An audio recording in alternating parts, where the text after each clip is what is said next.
Ditët e fundit, mjaft bashkëdhetar janë lidhur me televizionin Tribuna që të interesohen lidhur me rregullat e reja të hyrjes dhe daljes nga territori i Bashkimit Evropian. Në fakt bëhet fjalë për sistemin e ri të hyrje-daljeve EES, New Entry Exit System, që ka nisur të zbatohet prej 12 tetorit. Sistemi konsiston në mosvulosjen e pasaportës, por në regjistrimin e të dhënave nga dokumenti udhëtimit, datat e mbritjes dhe largimit, të dhënat biometrike e shenjat e gishave dhe imazhi i fytyrës. Të gjitha këto bëhen nga vetë qytetari në skanerat caktuar në territorin e pikës së kalimit kufitar apo të aeroportit. Ky shërbim nuk ka asnjë tarif shtesë.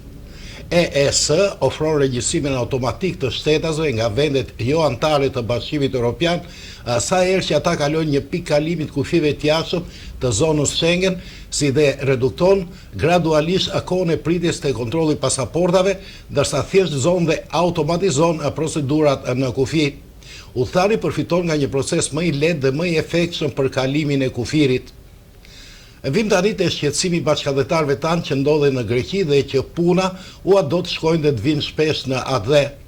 Kjo kategori qytetarësh nuk preket as pak nga zbatimi i sistemit të ri, pasi rregulloria përkatëse përjashton nga ky detyrim cilindo që ka leje qëndrimi të një vendi të Bashkimit Evropian dhe dihet që Greqia është vend antar i Bashkimit Evropian. Qytetarët shqiptarë cilët kanë leje qëndrimi në Greqi, nuk është nevoja pra të kalojnë nga ky sistem, nga sistemi i skanerave.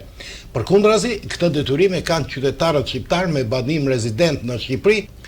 Mbledhja dhe regjistrimi i dhënave ka filluar gradualisht në pikë kalimet kufitare të vendeve të zonës Schengen që nga 12 tetori 2025 dhe zbatimi i plot do të vendoset brenda datës 10 prill 2026.